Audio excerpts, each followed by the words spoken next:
के बड़ाई अपना माई से कहिह। अरे चूजई है उठवा से लाली हो। नाश्ता कलत जइह। अरे नाश्ता के बड़ाई अपना फुआ से कहिह। चूजई है उठवा से लाली हो। नाश्ता कलत जइह। वो जाता ओही में खाए। तू कनिया कहतिया कि ये फुआ जाए कहाँ होने जाते पहले आए चाउमीन खाली बाद में खाना खाए। तू कही बुढ़िया अक्का जी का कहत रू ताई पहले चाउमीन खाली बाद में खाना खाए। तू बुढ़िया कहे ए दादा हम कुल केचुआ मेचुआ ना खाइले हो।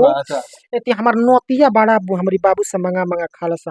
हमार पत्तू यू मंगा के गब गब ली तीन गो हीरोवा एगो टोपी वाला आइल बा। टुकुर टुकुर ताकता हो जाता ई भूखाइल बा। ये भी गाना में रोवी ली दुलारी धिया। अदुवरा बाजता बाजा। मंगिया में से नूरा सजाई के अभी हने ले जइहे राजा। जिसे गांव में शादी विवाह जब आजकल होता न तो सबके घरे चाट चाउमीन अरगद बरगद लाग जाता ना। और जिनके मरवा करत रहे भैया उन्हों के घरे चाट चाउमीन लागते हो। जैसे वही में कोनो कोनिया घू काट के जाती है खाना खाए। तो ओकरी पिछड़ा एगो फुआ जी बूढ़ पुरानिया आदमी ना देखनी घर में बियाह होला तो बूढ़ पुरानिया ले चली आए। वो जाता वही में खाए। तो कनिया कहतिया कि ये फुआ जाए कहाँ होने जाते पहले आए चाउमीन खाली बाद में खाना खाए। तू कही बुढ़िया अक्का जी का कहत रू ताई पहले चाउमीन खाली बाद में खाना खाए। तू बुढ़िया कहे ए दादा हम कुल केचुआ मेचुआ ना खाइले हो। एती हमार नोतिया बड़ा हमारी बाबू से मंगा मंगा खाला सा। हमार पत्तू यू मंगा के गब गब ली। आप विवाह गीत भी गाते हैं गारी गीत वगैरह तो बड़ा अच्छा प्यार दुलार फैंस आपके देते हैं। तो एक बार हो जाए वो कौन सा गीत है? जैसे पहले कुल मेहरारू बड़ा बढ़िया बढ़िया गीत गावत रही सब कुल तो बियाह शादी में लोग के क्रीमे पाउडर लगावला से नचला से सवा सुनोई के तो कहाँ से केहू गीत गाई। पहले हमनी के माता बहन बड़ा बढ़िया बढ़िया बैठ के गीत गावत रहलो। जब बारात आवत रहलो न तो बियाह के गीत गाइलो कि आंगना में रुई ली दुलारी धिया। अदुवरा बाजता बाजा। अंगना में रुई ली दुलारी धिया। अदुवरा बाजता बाजा। मंगिया में से नूरा सजाई के अभी हने ले जइहे राजा। मंगिया में से नूरा सजाई के अभी हने ले जइहे राजा।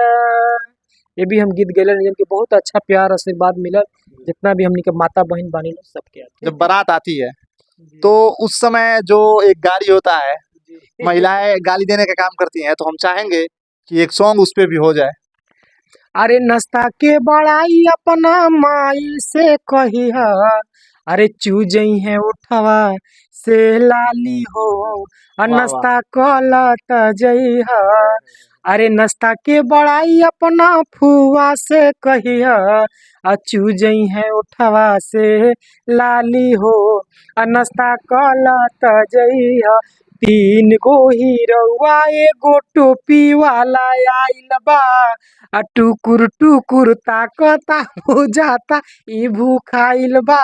ये भी हम वीडियो डाले थे अच्छा चला था। और लोकगीत भी करते हैं रंगमंच कार्यक्रम भी करते हैं जी आप? जी अभी एक मेरा गाना आया मार्केट में चल भी रहा है ऑर्केस्ट्रा टाइप का गाना है जो कि बड़ा देखे ना आप देखो तो ऑर्केस्ट्रा में लोग हाथवा में पैसों ना धरा के मुंहवा में धरा देना। तो हम और नेहा राज जी दोनों आदमी मिलके गाए जो कि नेहा राज जी का दूसरा कुछ है और उसके बाद से मेरा है कि चहल सटे जावे पता के ऐस करा दी। चल सटे जावे पता के ऐस करा दी। हथवा में लेबू की मुँह में धारा दी। हथवा में लेबू की मुंह में धारा दी।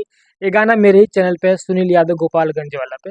जी तो इस गाने को यदि आपको सुनना है तो जाइए यूट्यूब चैनल पे, सुनील यादव गोपालगंज वाला यूट्यूब चैनल है भैया का, जाइए और उस पे भैया का गाना सुनिए और ढेर सारा दुलार प्यार दीजिए। तब तक मिलते हैं किसी अगले नेक्स्ट वीडियो में, तब तक के लिए दीजिए इजाज़त। जय हिंद।